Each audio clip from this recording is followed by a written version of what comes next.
Ok, iniciamos a gravação, vamos iniciar a nossa aula ainda tratando de indivíduo e sociedade. Eu pergunto para vocês, ficou alguma questão, alguma dúvida em relação ao tema que a gente vem tratando nesse capítulo 2, no segundo bimestre, que vocês queiram tratar aqui, que vocês queiram falar? De antemão eu digo que é melhor a gente falar pelo áudio, porque como o chat está bem dinâmico, eu não estou conseguindo acompanhar a movimentação no chat. Se alguém tiver alguma dúvida, alguma questão, alguma curiosidade sobre a que a gente discutiu até aqui, podem falar também a qualquer tempo. Tá certo? Eu trouxe um slide para que a gente possa movimentar aqui a nossa discussão, a nossa conversa, tá certo? E aí, quando eu estiver apresentando o slide, eu não vou conseguir ver tanto vocês aqui pelo vídeo, como o que está rolando no chat. Então, quem quiser participar, quem quiser fazer alguma intervenção, pode ficar à vontade, tá certo? Pode falar, Vitor. Ô tio, eu posso fazer uma pergunta que não tem nada a ver com a aula? Pode sim, Vitor. Eu queria saber a sua opinião, por que no Brasil tem muita corrupção? Vitor, essa é uma questão um pouco complexa que levaria aí, talvez, alguns dias para a gente poder pensar, né? Mas eu vou dizer para você que o Brasil ele é um país que ele é todo estruturado nesse tipo de ação. O que é que eu quero dizer com isso? É que a corrupção ela compõe a formação do Brasil desde o seu começo, tá certo? Então, desde que nós fomos colônia de exportação, então a galera veio aqui, né, massacrar os índios e levar nossas riquezas para a Europa, né? A partir daí, a gente começou a ver esse território, esse espaço, como algo que a gente só pudesse retirar, né? Que a gente pudesse se beneficiar, sem atentar para a questão do bem comum, né? Sem atentar para aquilo que seria a coletividade, né? Ou o respeito à terra, né? É claro que isso nem todo mundo compartilha desse pensamento, mas há esse entendimento, né? À toa que vocês já devem ter visto, né? Que aquelas pessoas que se beneficiam de corrupção, muitas vezes elas são até admiradas, né? Porque elas seriam as espertas, né? Aquela que se beneficiaria diante das situações. Então, veja que isso é estrutural nosso, né? E toda a nossa composição política, a própria econômica também, né? Ela tem esse alicerce, essa base.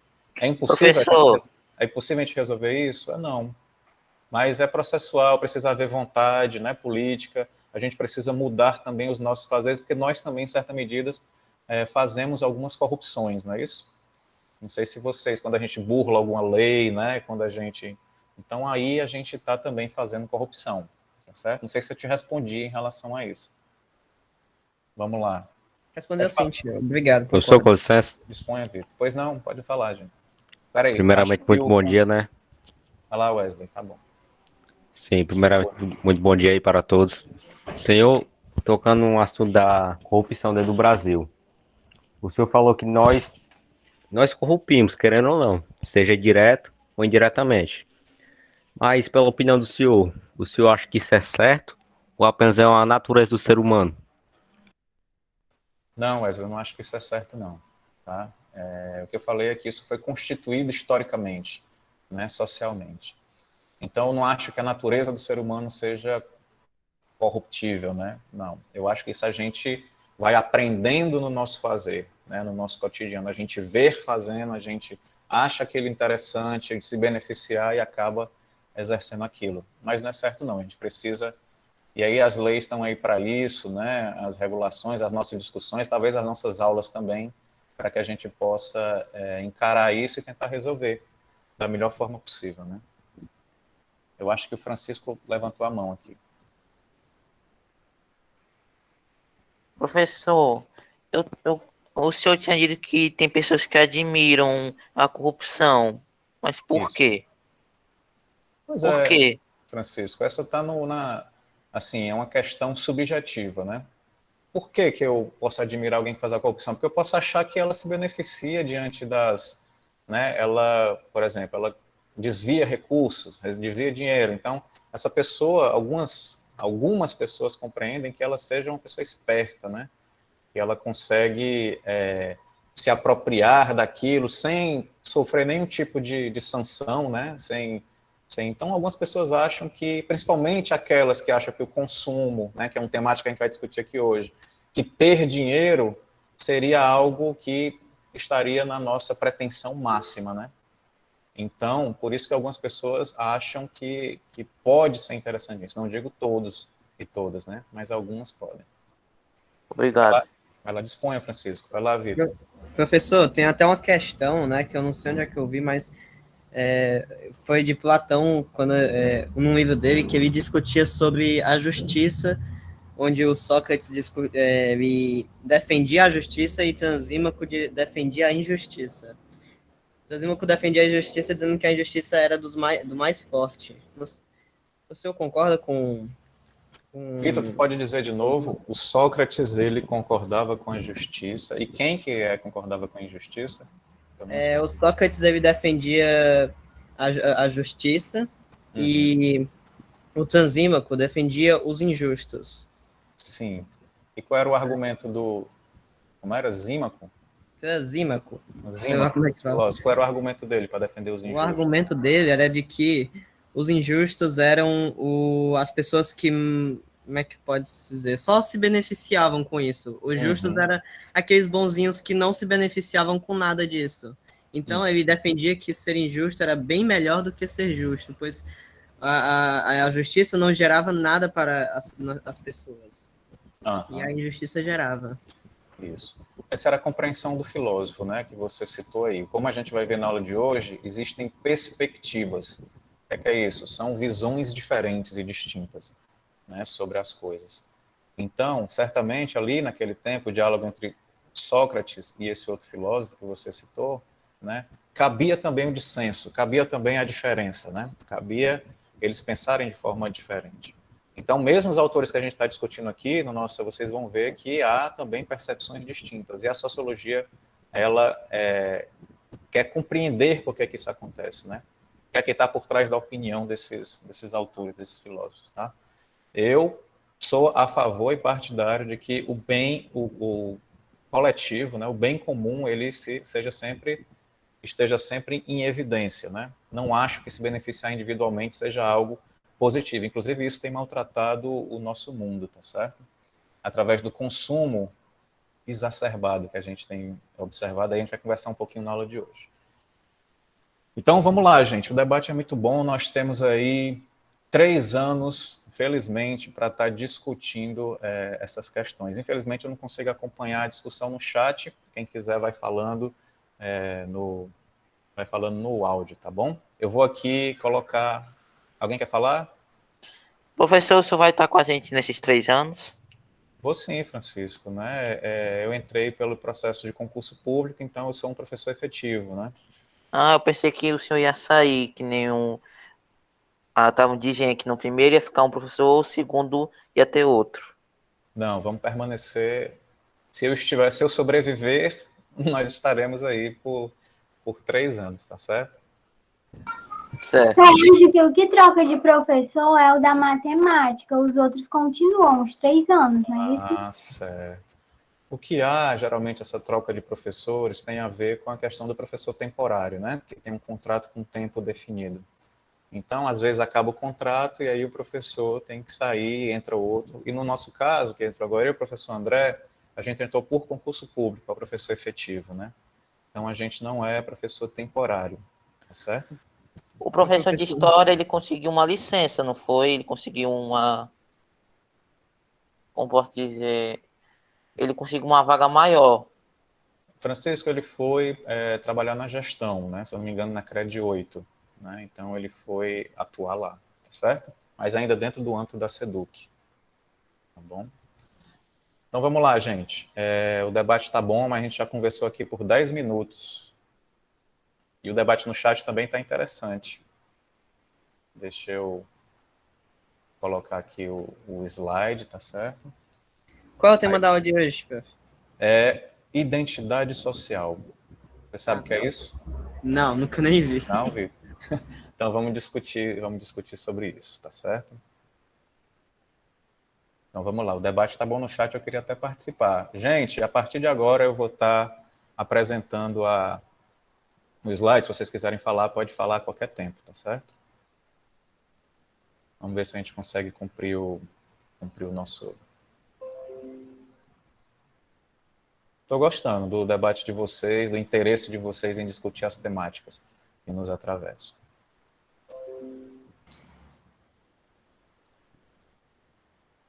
Então vamos lá, a gente segue com essa imagem dessa nigeriana, né? Os belos ainda não nasceram, pode não ser verdade por muito mais tempo, para ilustrar aqui o nosso slide. E aí, gente, a sociologia no ensino médio ela tem um desafio, que seria ampliar esse olhar que a gente tem da realidade social. Então, às vezes, a gente está fechadinho numa lente, né? Só numa perspectiva, e a sociologia ela vai trazendo questionamentos, né? Ela vai, como mais adiante a gente vai ver, desnaturalizando as coisas.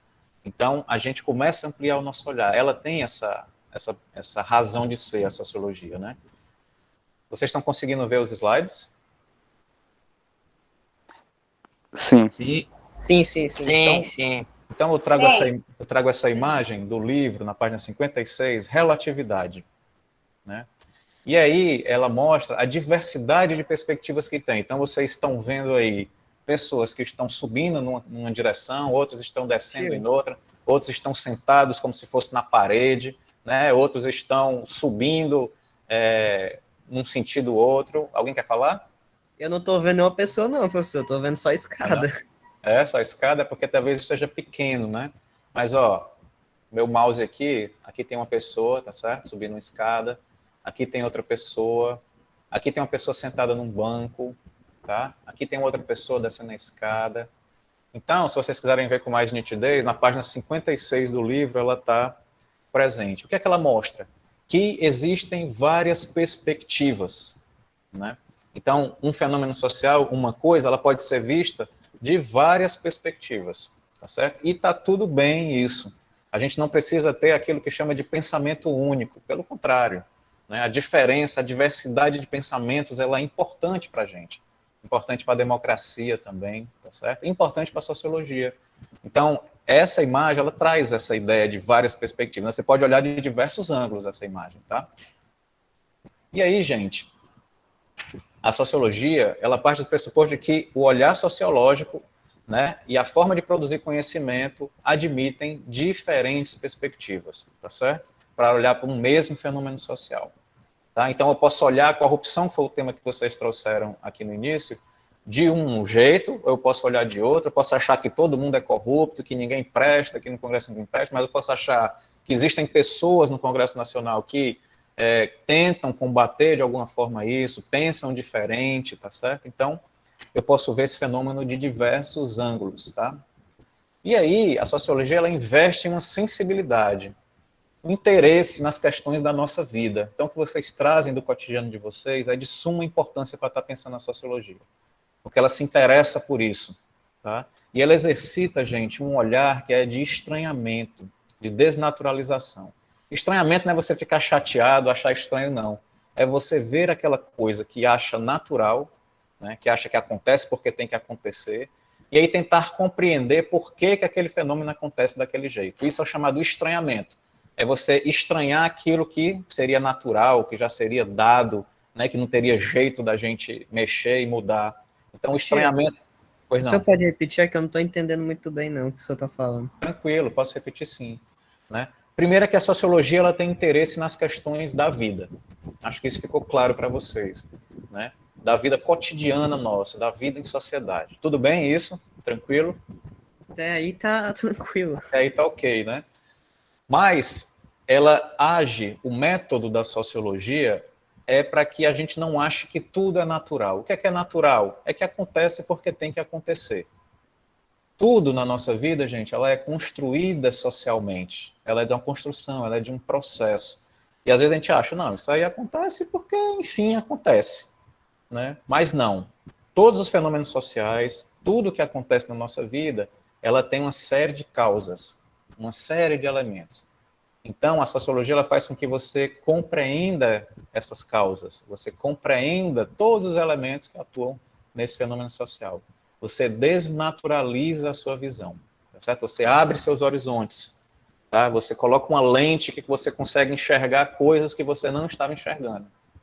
Deu para ficar claro agora? em relação a isso? Diego, com licença, vocês estão conseguindo me escutar direito? Sim, consigo perfeitamente. Gente, eu não sei se pelo notebook dá, mas se você não está conseguindo ver, é só você dar zoom na tela. Tem essa função no Meet. Você faz a movimento de pinça e consegue ver bem direitinho. Para quem não está conseguindo ver, né? Isso, Agora pelo isso, notebook, eu ótimo. não sei se dá certo, mas pelo celular dá certo. Então, Ótima dica, ótima é. dica. Realmente, estava muito pequenininho, né? Talvez agora melhore. Em relação ao estranhamento, à desnaturalização, ficou claro isso para a sociologia, para vocês? Deixa eu só. Eu posso só tentar falar com minhas Pode, palavras para ver se eu pode sim. entendi, professor? Pode sim. Entendi que estranhamento é quando o sociólogo estranha algo e não leva isso em conta como algo natural, e sim ele quer saber o porquê que isso acontece. É isso? Exatamente isso. Exatamente isso. Estranhamento seria esse. Isso que você tão bem descreveu, certo? Então, por exemplo, a pobreza é natural? Às vezes a gente acha, a gente vê uma pessoa na rua, assim, a gente não se sensibiliza, a gente acha que aquilo é porque é mesmo, porque ela não está querendo fazer nada. O olhar do sociólogo, ele vai tentar compreender se, né, a forma como a gente está se organizando, ela também contribui para que as pessoas fiquem à margem da sociedade. Aí vocês começam a estranhar aquilo. Ficou claro? Sim, sim. Beleza. Então, gente, em toda essa ciranda que a gente discutiu aqui, qual é a sua identidade social? Em que você se identifica? Aqui agora eu estou na minha identidade social de professor, tá certo? E eu sou atravessado por uma série de coisas, de crenças, né, de também preconceitos, né, que eu tenho, que eu carrego em certa medida, né, mas também toda a minha caminhada, a minha formação, a minha família, então tudo isso constrói e molda a minha identidade social, tá certo? Então, identidade, gente, eu estou vendo que o chat está se manifestando aí, quem quiser falar pode falar, tá? Que eu não estou conseguindo ver o chat. Ô, professor, com Identidade, licença. pois não? Professor, antes de explicar a identidade social, eu queria saber de uma coisa. Pois não. A identidade social é aquilo que vem externamente ou internamente dentro do indivíduo? Pronto. Quem foi que falou? Desculpa. Wesley Rodrigues. Wesley, é muito interessante essa sua questão, certo? Ela não é só uma questão interna, tá? Sua identidade ela não é só uma essência, não é só algo interno. A sua identidade também é construída pelo social, tá? Pelo aquilo que você vive, pelo aquilo que você acredita, pelas pessoas com quem você convive, tá? Então, veja que está dentro do cenário que a gente está discutindo nesse capítulo, né, de indivíduo e sociedade. Você constitui a sua individualidade na vivência do social, na vivência nas relações com as pessoas, tá certo? Com o seu trabalho, com a escola que você frequenta, né, com tudo que atravessa a sua vida. Ficou claro, Wesley? Sim, muito obrigado. Disponha. Então, identidade, gente, não é só essas informações que tem aí na carteira de identidade de vocês, né? A foto, a impressão digital, a filiação de vocês, né? Onde vocês nasceram, CPF, não é só isso, tá? Ela é atravessada por uma série de questões. Vocês conseguem ver essa charge do Aedes aegypti? Sim. Então, ele está dizendo que ele está em crise de identidade, né, gente? Por quê? Horas ele é dengue, horas ele é afinado com a chikungunya, horas ele é afinado com a zika, né? Qual deles, aí a pessoa que está aqui, qual deles você é agora? No final vai matar todo mundo do mesmo jeito. Múltipla personalidade. Múltipla personalidade, né? Várias identidades, né? E aí a pessoa pergunta, qual deles você é agora? E às vezes a gente fica meio que, por quê? Quando a gente está na escola, a gente tem uma postura, né? Tem uma forma de... Quando a gente está na família, a gente às vezes tem uma outra postura, são outros elementos que você leva. Quando você está no grupo de amigos, fora da escola, você tem uma outra postura, né? Quando você está no trabalho, você tem uma outra postura. Então, as suas identidades, elas vão se moldando a partir dessas experiências que vocês vão fazendo. Tá certo? Essa charge é uma forma jocosa, uma forma de brincadeira da gente pensar como as identidades, elas variam, né? Elas podem variar.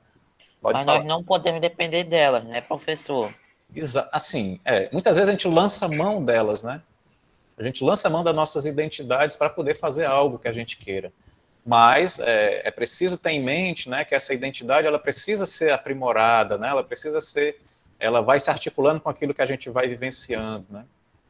Então, você pode utilizar ela da melhor forma que você achar, tá certo? Ô tio, Pois não. mas por que que quando a gente chega em qualquer ambiente, a gente muda a nossa personalidade? Por que que eu me adequo à minha personalidade, ao trabalho, à escola? Deixa eu tentar. Porque eu esqueci o que que eu ia dizer. Não tem Mas por problema, quê? não tem problema. Eu entendi bem a sua questão. Quem foi que falou? Só dizer o nome que eu ainda não conheço a voz de vocês. É o Vitor. Vitor, muito boa a sua questão. A gente adapta, Vitor, para poder interagir com as pessoas, para poder atuar naquele espaço que a gente está, tá certo? Então, para que eu possa ser efetivo no meu trabalho, eu preciso ter uma postura, né? Para que eu precise me beneficiar do processo da escola, de estar na escola, eu preciso ter uma postura também com os meus amigos, né? Então, é por essa razão que a gente vai moldando de acordo com o espaço. Isso não quer dizer que a gente é falso, isso não quer dizer que a gente não é autêntico, que a gente está indo de encontro à nossa essência. Não, nada disso. Tem a ver com as relações sociais. Tá certo? Então, eu preciso fazer isso. Pois não. Então, o senhor está querendo dizer que a gente se adapta ao ambiente que a gente chega para poder interagir com as pessoas? Exatamente, exatamente. Então, o senhor, ao mesmo tempo que fala isso, o senhor concorda que o ser humano é dependente de outro ser humano para viver? Exatamente. Na verdade, dependente talvez não seja a palavra correta, né?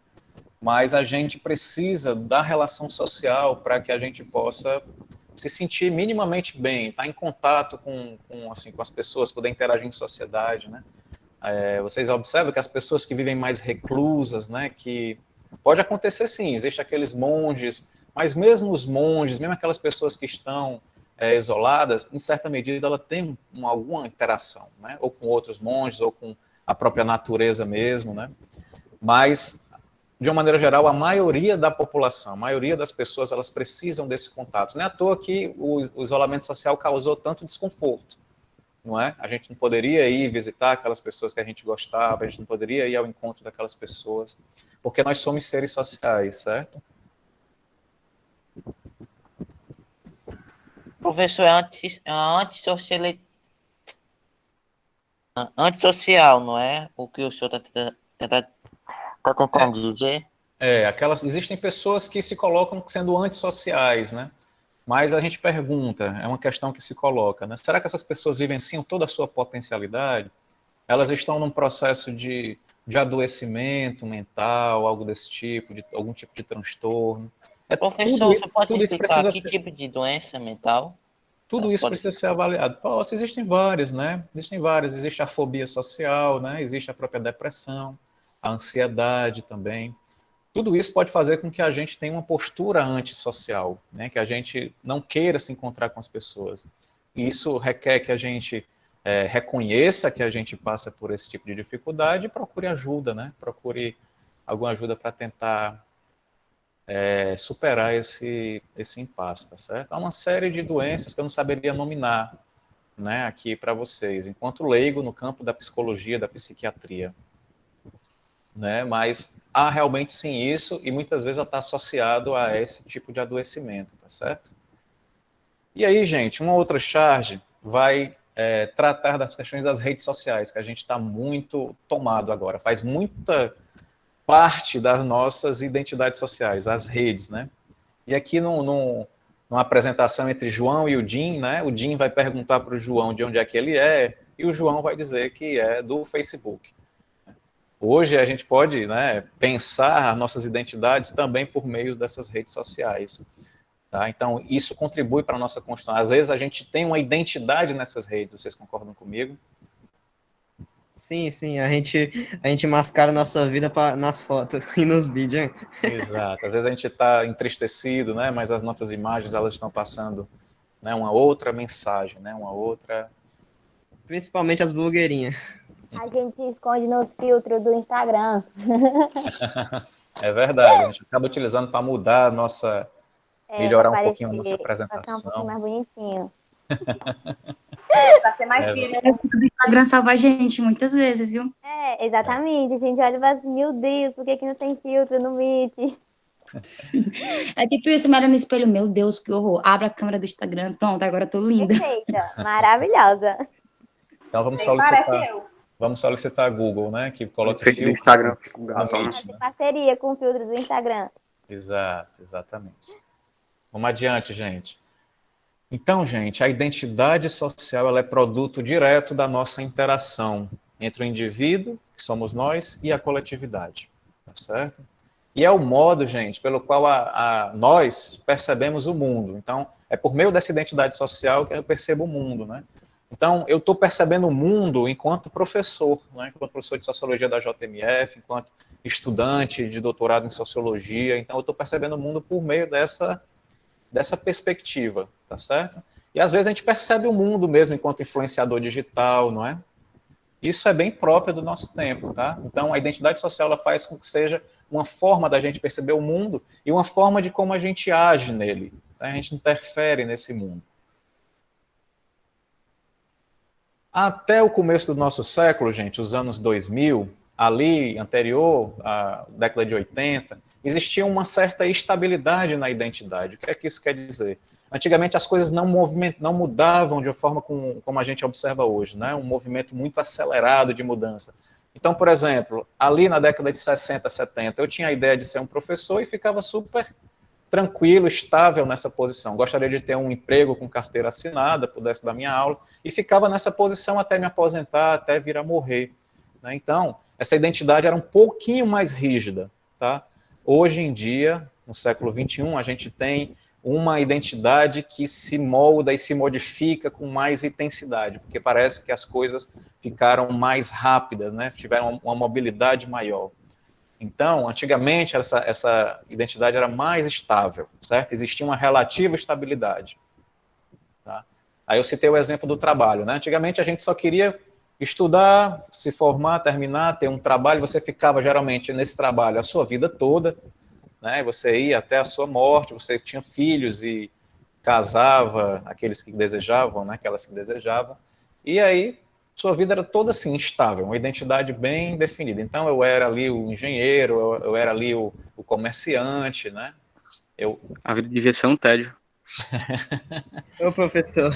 Tem Não, pessoas professor, que, não é tem desse tipo, pessoas que não. têm A só um momento, só um momento, vocês falam já. Tem pessoas que acham que talvez aquela vida anterior fosse melhor do que a de hoje, né? Que hoje a gente está sempre imerso em muito movimento, tem que estar com muitas informações, muito, né, muito movimentado, assim. Mas pode falar, desculpem. Não, professor, as pessoas aproveitavam a velhice com a aposentadoria. Que Também. aposentadoria, mano. Naquele tempo, gente, naquele tempo, na década de 60, 60, Nossa, igual a morte, aposentadoria. Pois é. Misericórdia. E aí, hoje, nós temos aí uma das identidades muito disseminadas hoje, é o de influenciadora digital, né, de influenciador. Então, se naquele tempo as pessoas queriam, né, que eles chamavam terminar os estudos, eu não sei o que é terminar os estudos, porque eu já estou aqui com tantos anos aí e ainda estou estudando, né, mas naquela época tinha terminar os estudos, trabalhar, ter sua família, ter filhos, e aí viria a morrer. Hoje, né, muitas pessoas têm a intenção de ser uma influenciadora digital, um influenciador digital. Isso está muito na ordem do dia. E está tudo bem, né? Tudo tranquilo. Então, tem pessoas que têm esse desejo, constituem e moldam a sua identidade a partir disso, da internet. Pode falar. Pessoal, eu posso dar minha opinião sobre influenciadora digital? Pode. Eu acho que essas influenciadoras, esses influenciadores também, eu acho que eles não influenciam em nada, porque, na minha opinião, o influenciador mesmo é aquela pessoa que influencia os seus seguidores para o bem. Mas o que eu vejo na maioria do Instagram, que quando eu tinha Instagram, eu ainda tenho, mas antes eu seguia muito influencer, e nunca vi nenhum desses influencers influenciar os seus seguidores a fazer algo bom, e sim só a comprar os produtos que eles estavam sendo patrocinados. Eu acho que esses caras não são influenciadores, na minha opinião. O que você E a acha? maioria das vezes mente. É isso aí. Vitor, agora mostrando a minha opinião, eu acho que Tem aquela coisa de não generalizar e tudo mais, porque eu conheço muitos influenciadores, muitos criadores de conteúdo, que realmente influenciam em fazer coisas boas. Por exemplo, a Nathalie Neri, a Luísa Junqueira, eu não estou lembrando agora, mas enfim, são pessoas que influenciam a gente a manter uma alimentação saudável, manter a cabeça no lugar, né? Cometer processos que não envolvam tanto a degradação do meio ambiente, enfim. Você tem que escolher bem quem você vai seguir. Então, não tem como você dizer que todos são assim. Depende muito. Eu também, muitas vezes, vejo gente que só faz assim, ai, gente, tá aqui, esse produto aqui, que não sei o que, compra e tal, não sei o que, não faz nada. Você fica mais Apaga.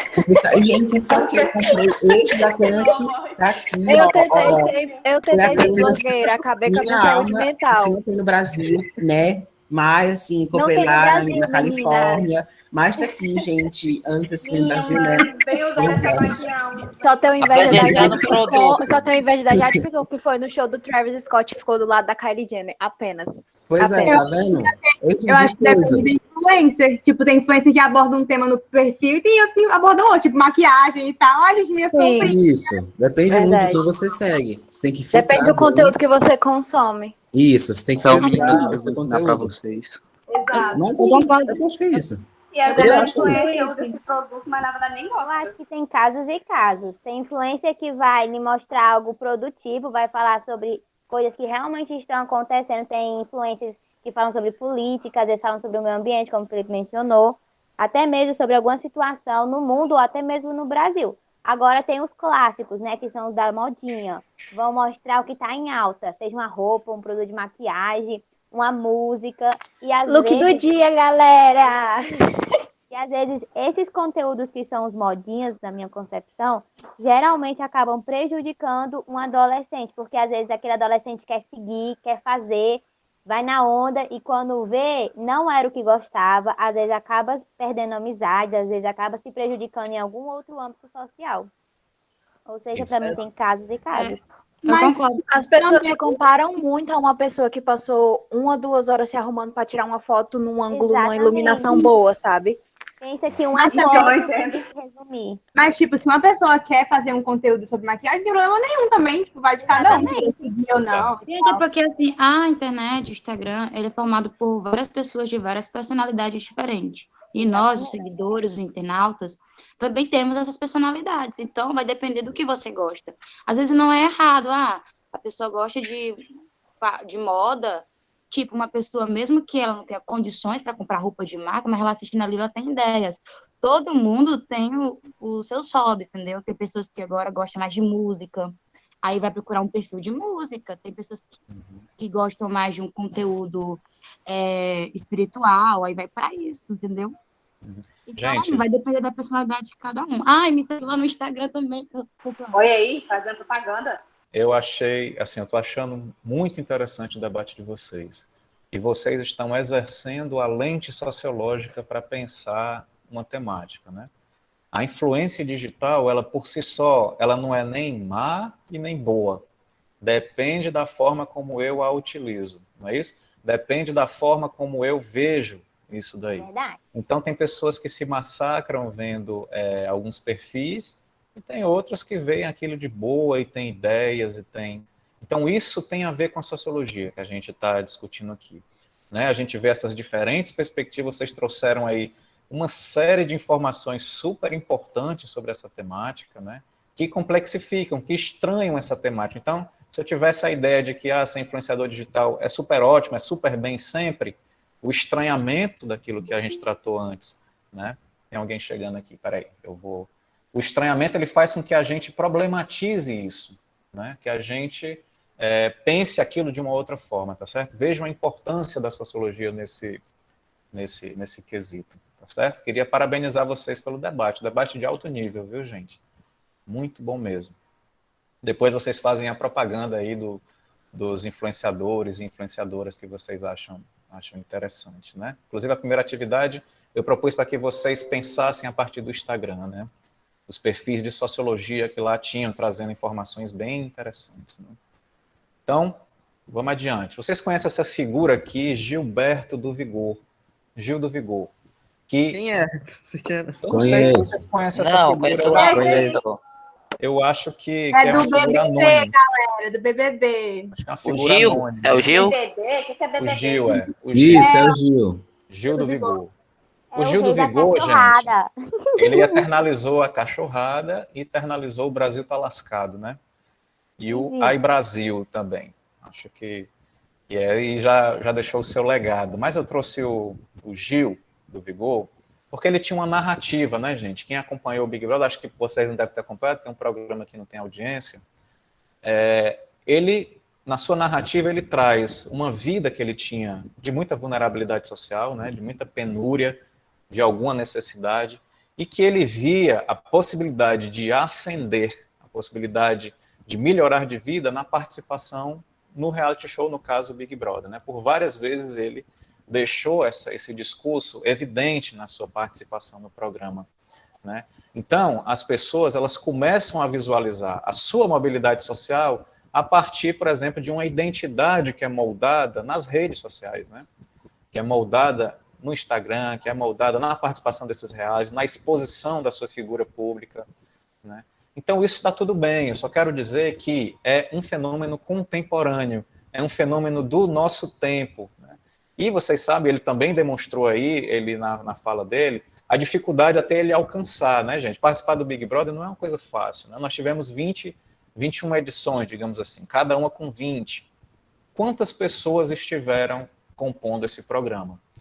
Né? Um pouco mais de 400 pessoas, que é quase a totalidade de pessoas que atuam na nossa escola, né?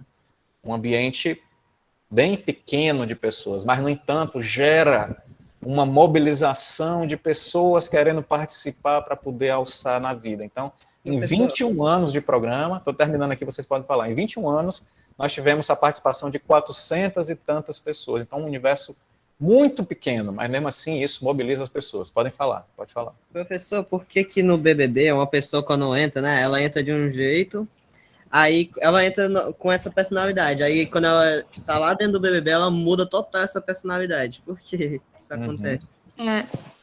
Ela sai do BBB e faz harmonização facial e dança xerecard com a GK. Eu acho que quando a pessoa ela tá no BBB, ela entra agradável, mas de correr do programa, ela já começa a mudar a personalidade. Eu acho que essa é a personalidade verdadeira dela. Porque, um exemplo, ela vai conviver ali com as pessoas no seu dia a dia, então ela vai mostrar quem realmente ela é. Claro que no começo ela vai toda educada, né? Que ninguém vai atacar os outros do nada, assim, não. Mas com o passar do tempo, ela começa a viver aquilo ali, a casa dela por algum tempo. Então ela começa a mostrar realmente quem ela é, realmente a personalidade. É como se ela realmente mostrasse a verdadeira face dela. Será que ela realmente está mostrando a verdadeira face? Ou ela vai moldando a sua identidade social a partir do contato com aquelas pessoas e a partir das regras do jogo, né? Porque a partir daquele momento que ela entra ali, a sua identidade ela vai se moldando, né? Ela vai se modificando. Será que ela tem uma face verdadeira que ela esconde? Ou ela vai constituindo aí um encontro com aquelas outras pessoas, com as regras do jogo, com o desejo de vencer o programa? Então, gente, veja que a identidade ela vai se moldando, né? A identidade ela vai se constituindo, tá certo? Eu trouxe essa reflexão para a gente pensar isso, tá? Que a nossa identidade ela vai se moldando a partir das interações, tá? E aí, gente, um elemento importantíssimo do nosso tempo é o consumo, né? Vocês há de convir, né? Inclusive, o consumo como moldando uma identidade de cidadão, né? Assim, a pessoa só se sentir bem, por exemplo, se consumir, se puder alcançar, e vocês falaram bem no debate sobre os influenciadores digitais, né, sobre a participação do que eles chamam de publicidade, é o publi, né, o famoso publi. Né? Então, ali vai se criando necessidades que, às vezes, vocês naturalmente nem teriam, né, assim, nem faz parte da dinâmica de vocês algumas necessidades que a gente vai construindo, né, que a gente vai pensando. Então, o consumo ele é próprio da estrutura social das sociedades capitalistas, tá? A partir do nosso tempo aqui, mais intensificando ali no final do século XX, na década de 80, 90, alcançando aqui nossos anos 2000, tá? Então, ela é ação, o consumo, que vai moldando os indivíduos. Né? Tá certo? E aí eu trago essa imagem, né, da gente ter que consumir, ter que, né, esse consumo desenfreado, muitas vezes. Eu, por exemplo, eu estou com o meu celular funcionando perfeitamente, smartphone, mas eu quero aquele que tem não sei quantos giga a mais, não sei quanto. E aí vai gerando, né, movimentando essa lógica atual que a gente tem do consumo e de dar vazão a essa produção capitalista que a gente tem, né? Professor, dá licença? Pois não. Eu acho que uma solução para esse negócio, né, de eu tenho um celular, mas eu quero aquele e tal, seria bom a pessoa viver com minimalismo. Ela devia pensar que, o que esse outro celular faz que o meu não faz? Será que eu realmente preciso? Exato. Ô, professor, e puxando mais para o lado desse assunto consumo, isso também tem a ver com aquelas ideias marxistas? Na verdade, o marxismo, ele é uma teoria que pensa a realidade social, né, por meio do que eles chamam de materialismo histórico, não é isso?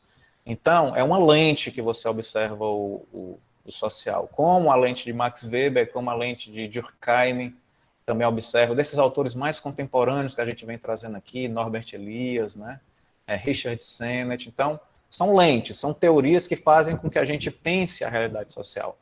Né? Professor, com licença. Pois não. Professor, eu queria saber por que o ser humano é compulsivo demais, mais do que o limite. Essa pergunta ela é difícil de ser respondida, né? Por que o ser humano ele é compulsivo na questão do consumo, né? Uma das razões que a gente está discutindo aqui é essa propaganda desenfreada, né? Essa persuasão que a gente observa. Se você assiste televisão, o intervalo é só consumo, né? Só consumo. E se convencionou de que as pessoas que têm sucesso são aquelas pessoas que podem consumir, que têm muito dinheiro, não é isso? Então isso fica no imaginário coletivo, né? Isso fica na nossa cabeça. E a gente quer também aquilo, vai constituindo aquilo. Eu quero atuar naquele espaço, eu quero que as pessoas me reconheçam como alguém que, sabe? Então isso é, digamos assim, uma pista. Não posso dizer com precisão porque que nós somos compulsivos no consumo. Deixando claro que nem todo mundo é, né? Mas por que uma grande parcela da população é? Eu acho que tem a ver com isso, tá? Com esse imaginário de que a pessoa que deu certo é aquela que pode consumir, aquela que tem muitos recursos, tá? Então, é aquela pessoa que anda com iPhone, última linha, né? Aquela pessoa que tem aquele determinado carro. E aí, vocês trataram a questão... Como? Eu creio que tudo parte, esse negócio do consumo, parte muito da influência de uma pessoa ou de um comercial. Influenciá-la está sempre atualizado no telefone atual, no telefone do ano, na roupa do ano. Sempre é aquela, compre e fique na moda, compre e fique atualizado. E no limite é compre e seja feliz, né? Exatamente, compre e tenha o auge do produto. Isso. É tipo se inserir na sociedade, né? Tipo, se eu não tiver um celular da moda, se eu não tiver uma roupa da moda, eu não estou inserido naquela sociedade. É tipo, exato. É tipo que a Maria Luísa falou. É tipo Isso só assim, faz gastar a pessoa. Só faz a pessoa gastar dinheiro à toa. É tipo assim, você querer ter algo melhor, um bem material melhor, eu acho que não é errado. O errado é você querer comprar algo, sendo que você não tem condições para aquilo. Gente, um dia eu quero ter um iPhone, eu quero ter, entendeu? Só que agora eu sei que eu não tenho condições e nem por isso, e não vou insistir, eu não vou deixar de comer, de comprar algo que eu realmente necessite agora para mim comprar um iPhone. No dia que eu tiver condições, eu compro. Sim, eu concordo. Tipo, vai de cada um. Você compra, deixa de comprar, entendeu? Se você tem dinheiro para comprar uma coisa, você compra. Se você quer uma coisa, você compra. Agora, se não tem condições de comprar e vai comprar só para estar, tipo, na moda e dentro da sociedade hoje em dia, acho que não tem necessidade. Mas também, se você quiser, você compra. Exato. É muito legítimo quem quiser comprar, tá, gente? A gente só está problematizando o consumo exacerbado, né? Por exemplo, se todo o globo terrestre consumisse como consome um estadunidense, uma pessoa que mora nos Estados Unidos, né, nós não teríamos mais recursos na Terra para dar conta dessa necessidade de consumo. Como é que os estadunidenses compram? Ou seja, a culpa é dos estadunidenses. Não, a Por culpa que eles consomem tanto, gente, que eu não sei. Na verdade, gente, não há nenhum povo que é culpado dessa mazela que a gente vive, né? Assim, pelo menos nas dificuldades ecológicas e tal do meio ambiente, tá? Na verdade, é uma questão conjunta, né? Existem várias nações, existe um entendimento, né? E aí eu acho que, para além das nações, né, existem grupos econômicos que conseguem moldar aquilo que a gente está pensando, as nossas necessidades, entendeu? Então, para além dos países e dos povos, tá? Nenhum povo é culpado de... Mas existem forças aí econômicas que são bastante fortes e que conseguem, que vocês vão ver no decorrer dos anos. Por exemplo, no terceiro ano a gente está discutindo globalização, né? Então, vocês vão chegar a ver isso mais adiante. Eu acho que a necessidade do ser humano de se encaixar na sociedade junto com as propagandas nos faz com que a gente pense que a gente precisa daquilo para se encaixar. É igual quando a gente é pequeno. A gente vê uma criança com aquele brinquedo, a gente fala, mãe, eu quero aquilo. É como se a gente quisesse se encaixar, tipo, eu preciso daquilo para me ser igual àquela pessoa, para me ter aquilo que ela tem, porque ela tem, eu preciso ter também. Acho que é isso. Exato, gente, exato. Então, gente, essa lógica do consumo, né, que é produzido pela uma ação combinada de empresas e da indústria cultural, tá certo? Então não tem nada a ver com povos, tá? Isso, os povos, eles têm as suas dinâmicas, têm suas singularidades, né? Todos são importantes. A diferença cultural, ela é magnífica, né? Super importante. São essa combinação das empresas e da indústria cultural que cria nos indivíduos essa subjetividade do consumismo desenfreado, tá certo? E gerando o que a gente chama aí de uma cultura superficial e geral, né? Globalizada, que passa a ser uma referência social para a gente. Tá bom? E aí? Pode falar. Eu queria adicionar uma coisa, com licença, deixa eu até ligar primeiro aqui. Pera. Pronto, conseguindo ver? Eu não estou conseguindo ver, deixa aí, eu vou tirar aqui a apresentação para eu poder olhar. Pronto, estou vendo, Felipe. Aqui, né? Pronto. Desde pequeno, minha mãe sempre me ensinou a ter o pensamento de eu preciso e eu quero. Por exemplo, eu ia no supermercado com ela e falava, mãe, eu quero isso aqui. Ela olhava para mim, você precisa? Eu, não. Então, explora. Ela não comprava. Às vezes ela comprava, às vezes ela não comprava, mas ela sempre me ensinou a ter esse pensamento financeiro, sabe? Assim, ela sempre me ensinou, eu tô esquecendo agora um método lá, que basicamente significa pagar, investir e guardar. P&G, método P&G. O sucesso de você ter uma boa vida financeira é usar esse método P&G. Pagar, investir e guardar. Ou seja, pagar as contas que você já está devendo, investir em algo maior que vai gerar vai gerar mais dinheiro para você, né? E guardar o que você tem, para não gastar da maneira extrapolada. Sem contar também que tudo que a gente vive hoje, tudo, sabe? Até com a figurinha daqueles eventos, tipo aquele evento chinês do Instagram, é marketing, gente. Tudo é marketing, principalmente na era digital. Tudo é marketing. Então, por exemplo, quando eu vejo alguém usando aquele tipo de figurinha do Instagram para poder pegar mais views, né, nos stories, eu não importo muito porque eu sei que eles criaram exatamente para isso. Tem sim um valor cultural muito forte. Eu também não acho muito legal você usar um negócio que não é da sua cultura, que você não está fazendo nada, nenhum conteúdo que envolva isso aí para poder gerar view, né, engajamento, mas a empresa já faz pensando nisso aí mesmo, porque eles sabem que não é engajamento. Tanto que tem muita gente que fala bobagem na internet porque sabe que essa vai cair em cima. Mas eu acho que basicamente é isso. O que a gente tem que fazer para poder evitar esse tipo de consumo extrapolado é pensar essa forma de eu preciso e de eu quero. Até como o rapaz falou do minimalismo, sabe?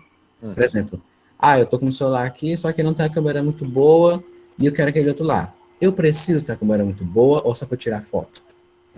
Vou tirar foto, sei lá, do produto ou só de mim? Se for do produto, aí realmente, né, tem que ter a qualidade maior, tem que ter a qualidade melhor possível, porque aí vai deixar o teu trabalho mais competente. Mas se não, for só poder tirar foto tirar selfie, tu não precisa de um celular com a câmera 4K Full HD, sabe? Felipe ADM do Quebrando Tabu, viu? Avisa. É isso. O que eu pensei assim. Muito bem, Felipe. É uma reflexão, uma perspectiva que você tem, e isso é muito importante, né? Assim, você tensiona, você pensa aquilo que está no seu cotidiano. Isso é fundamental. Eu estou vendo aqui a mãozinha levantada da Luísa. Eu acho que... Eu queria só acrescentar uma coisa muito interessante que o Felipe disse. Tudo que ele falou, para mim, se resume a duas palavras. se resume a você ver o produto se ele é uma necessidade para a sua vida ou se ele é um supérfluo. Se for uma necessidade, é de extrema importância você ter. Você tem que comprar, por exemplo, se você trabalha no âmbito digital e você precisa de um celular bom, é uma necessidade. Agora eu, por exemplo, se eu só quero um telefone para poder estar em alta, para poder dizer que é o telefone do ano, é o último lançamento, isso é um supérfluo. E eu percebo que tem pessoas que não conseguem diferenciar isso, não conseguem distinguir. Dizem que precisam, mas necessariamente é só um supérfluo.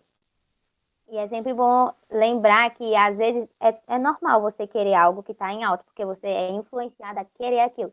Agora, você comprar só para dizer que tem, e você não tem condição de comprar necessariamente aquilo, acaba virando um ciclo vicioso, que acaba levando a uma dívida ou algo até pior.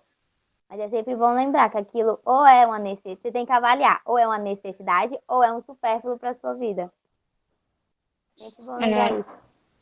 A questão do consumo é tão grande, a questão do status, que eu conheço uma pessoa, né, que, assim, condições de financeira, assim, igual a nossa, né, igual a minha, normal, assim, mas a gente não é rico, né, e, tipo, ela comprou um Xiaomi, né, por R$ 1.700.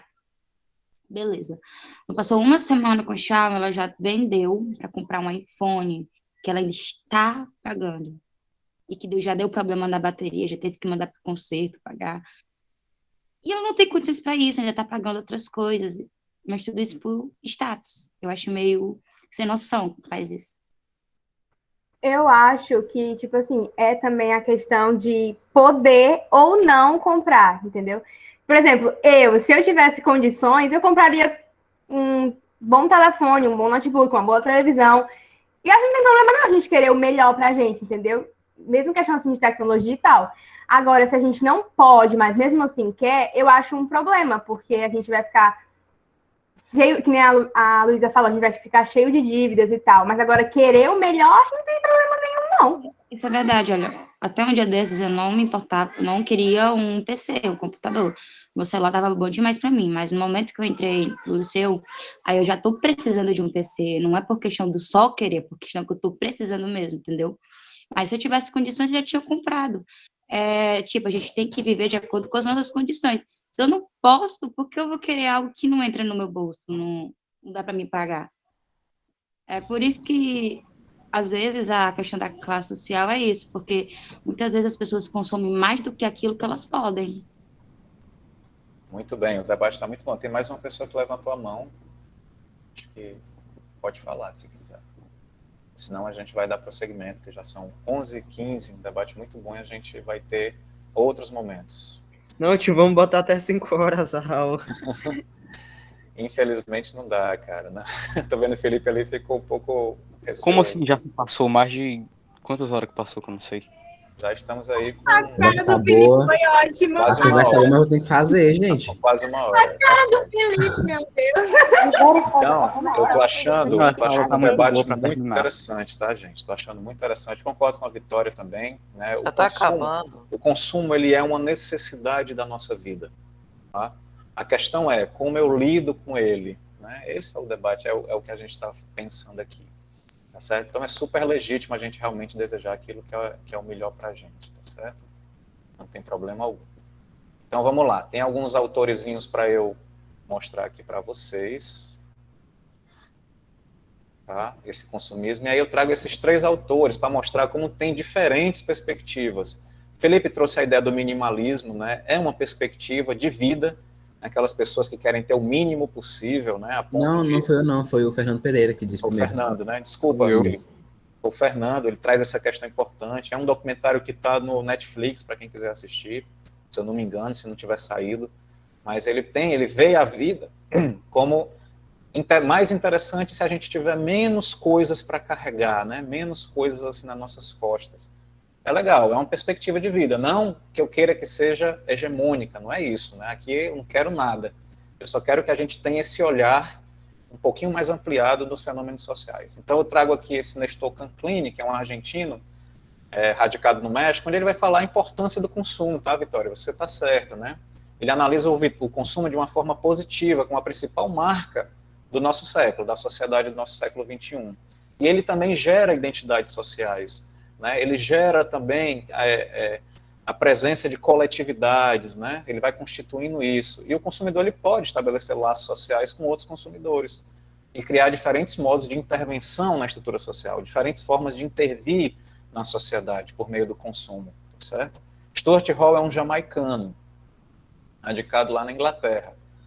Hoje em dia, ele vai dizer, com um processo de transformações em curso, né, tão grande, dessa movimentação tão grande que a gente tem observado, as identidades sociais elas ganham novos contornos, a cada vez novos contornos, né, a partir do que vai aparecendo para a gente, valorizando as especificidades dos grupos locais, o que fortalece a perspectiva do indivíduo. Então, ele vai ter a compreensão de que o indivíduo ele também se fortalece ali por meio do consumo, né?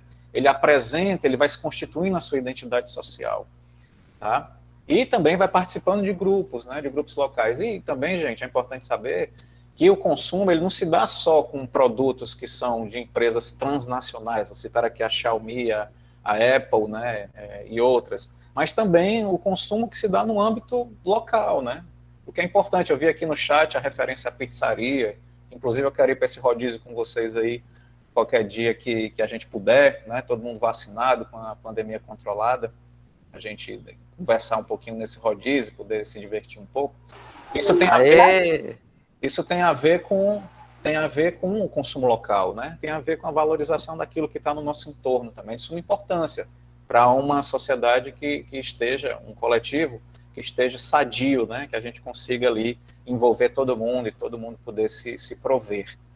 Mas o Bauman, ele tem já uma visãozinha, esse polonês aí, bastante conhecido pelo seu amor líquido, né, pela sua modernidade líquida, onde nada mais consegue ter algo mais sólido, né, até os relacionamentos hoje são mais... O Bauman, ele vai trazer a ideia de uma ideia crítica, né, ao consumo, mas a esse consumo desenfreado que a gente tem tratado aqui, né. O modo fragmentado e volátil como as identidades vêm se desenvolvendo, então essas identidades, elas são voláteis. O que é isso? Elas mudam muito rapidamente, né? Ele diz que não pode ser visto como algo positivo, pois as condições sólidas de reprodução da vida social estão sendo substituídas por relações sociais e econômicas que não permitem identidades coletivas perenes, né? Que duram muito tempo. Então, essa coletividade, ela está sendo o tempo todo modificada, né? Devido a essa identidade social volátil, esse individualismo, essa necessidade de um consumo desenfreado. Então, o Bauman ele vai dizer, ao contrário dos outros dois, né, de que isso é algo negativo e que a gente precisa estar atento, né, olhar para isso, tá certo? E aí ele vai dizer que esse formato que a gente tem de consumo desenfreado, ele leva os indivíduos a buscar uma referência que nunca poderá ser dada pelo consumo. Então, esse consumo desenfreado, às vezes, ele não tem limite, né? Ele não alcança, então, assim, cheguei, consegui isso, eu estou plenamente satisfeito.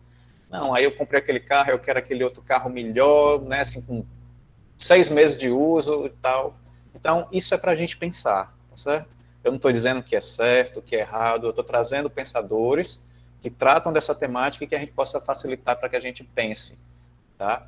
Então, de uma maneira ou de outra, né, é evidente a importância da identidade social, gente, né, na definição do nosso papel enquanto indivíduo, que exerceu, né, atividades no passado, que exerce hoje no presente e que vocês vão exercer mais adiante na sociedade, tá certo? Então a identidade social ela é fundamental para vocês estarem pensando isso, certo? E aí eu trago aqui o Wolverine para que a gente mantenha ainda os cuidados, tá, gente? Assim, observem as medidas sanitárias, nós ainda estamos num nível muito alto de contaminação das pessoas, então vocês se cuidem para que a gente possa passar por essa turbulência bem, e mais adiante a gente possa se encontrar, tá certo? Todo mundo sobreviveu aí a essa conversa de mais de... Pois não? Sim. Antes de terminar... Sim, tá todo mundo vivo, eu acho. Ótimo, Fernando. Eu tô vivo ainda. Antes de terminar a aula, me diz a frase do dia. Pois não, Vitor, pode falar. Antes de terminar a aula, me diz a frase do dia. Fala aí. Já acho. Eu nem saberia. Eu acho que o Brasil tá lascado, do Gilberto do Vigor. A frase do dia... Logo a frase quem do ganhar, nem Zil. quem perder, vai ganhar ou perder. Vai todo mundo perder. Todo mundo vai perder. A frase do dia é: se suor desse dinheiro, pobre nasceria sem sovaco. Olha aí. Como é que é? O que é? Não tem nada. Eu vou Gente, eu vou só finalizar a gravação, mas vocês podem permanecer e falar aí o que vocês estão só interrompendo. Eu não entendi, mas compreendi. O que